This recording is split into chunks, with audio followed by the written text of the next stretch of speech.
Bismillahirrahmanirrahim. Assalamualaikum warahmatullahi wabarakatuh.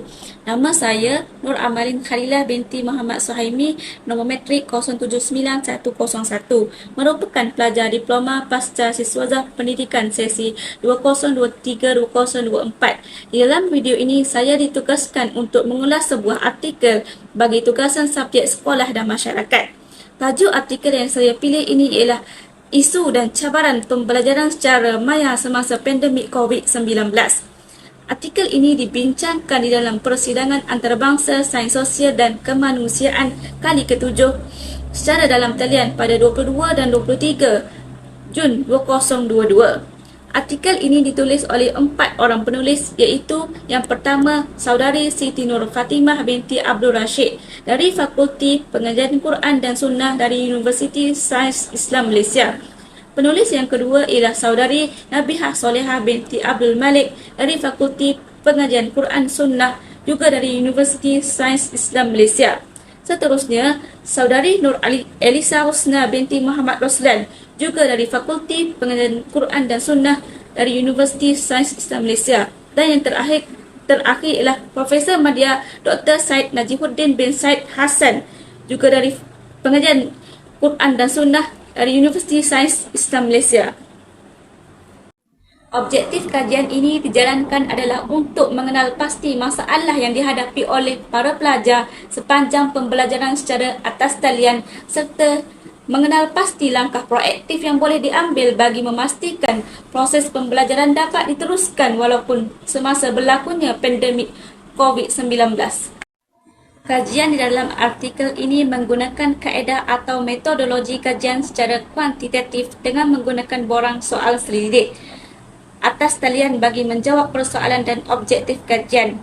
Borang soal selidik terdiri daripada 4 bahagian. Bahagian yang pertama adalah soalan mengenai demografi responden, manakala bahagian kedua ialah analisis isu atau masalah pembelajaran secara maya atau secara atas talian. Bahagian ketiga ialah analisis cabaran semasa yang dihadapi oleh pelajar semasa menjalani kelas secara dalam talian. Manakala bahagian keempat ialah mengenai analisis langkah-langkah yang strategik dan proaktif bagi menangani cabaran sepanjang tempoh pembelajaran secara maya semasa wabak pandemik COVID-19 ini. Antara permasalahan dan isu yang dihadapi oleh pelajar semasa mengikuti pembelajaran secara atas talian semasa pandemik COVID-19 ialah pada awalnya pandemik COVID-19, para pelajar mengalami kesukaran untuk menjalani pembelajaran secara atas talian kerana kekurangan persediaan mental dan fizikal yang mencukupi untuk mengadaptasi dengan gaya pembelajaran secara norma baharu. Selain itu, para pelajar juga menghadapi kekangan dari segi kekurangan peralatan media elektronik seperti ketiadaan telefon pintar mudah alih, ketiadaan komputer riba, tablet dan lain-lain untuk mengikuti pembelajaran secara atas talian. Hal ini menyebabkan para pelajar tidak mempunyai media ini akan mengalami ketinggalan di dalam silibus dan PDP harian mereka. Faktor kurangnya galakan dan motivasi dan kesibukan ibu bapa bekerja dan tidak ada masa untuk memantau anak-anak menyebabkan anak-anak menjadi kurang fokus dan kurang bersemangat semasa pembelajaran secara atas talian dijalankan. Di samping itu, faktor capaian internet yang lemah juga menjadi hal yang perlu dititikberatkan oleh guru dan pihak yang bertanggungjawab kerana capaian internet yang lemah akan menyukarkan para pelajar untuk mengikuti kelas secara atas talian. Ini tambahan lagi, para pelajar yang berada di kawasan luar bandar dan kawasan pendalaman pastinya akan terkesan kerana capaian internet yang lemah menyebabkan mereka tidak dapat mengikuti sesi PDP dengan baik dan sempurna. Bagaimana cara-cara dan langkah untuk mengatasi permasalahan pembelajaran secara dalam talian ini semasa pandemik COVID-19 ialah pihak kerajaan seharusnya membantu rakyat yang kurang berkemampuan, lagi-lagi bagi keluarga golongan B40 dengan mewujudkan bantuan pembelian data internet bagi mengurangkan beban pelajar dan ibu bapa untuk mengikuti pembelajaran secara dalam talian ini. Melalui inisiatif bantuan pembelian data, sekurangnya dapat memudahkan serta meringankan beban pelajar untuk mengikuti pembelajaran secara dalam talian ini.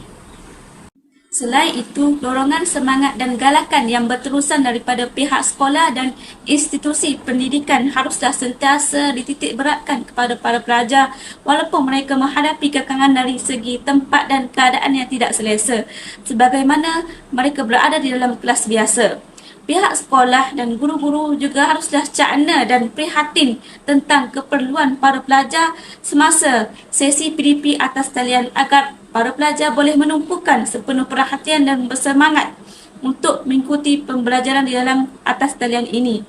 Para pelajar akan lebih bersemangat dengan adanya sokongan padu daripada ramai pihak di dalam memastikan proses pembelajaran mereka berjalan dengan baik walaupun PDP berlangsung secara dalam talian. Akhir sekali, ibu bapa juga haruslah sentiasa peka dan mengambil berat tentang pembelajaran anak-anak secara atas talian ini agar mereka tidak merasa terbeban dan ketinggalan sepanjang pembelajaran secara maya ini dijalankan. Ibu bapa juga seharusnya sentiasa memberikan dorongan motivasi yang berterusan kepada anak-anak agar mereka merasa bersemangat dan untuk belajar secara atas talian ini. Ibu bapa juga seharusnya sentiasa berhubung dengan guru-guru mata pelajaran anak-anak untuk bertanyakan khabar tentang prestasi anak-anak semasa pembelajaran atas talian ini agar ibu bapa juga turut dapat membantu mengajar anak-anak mereka dalam pelajaran yang mereka kurang fahami.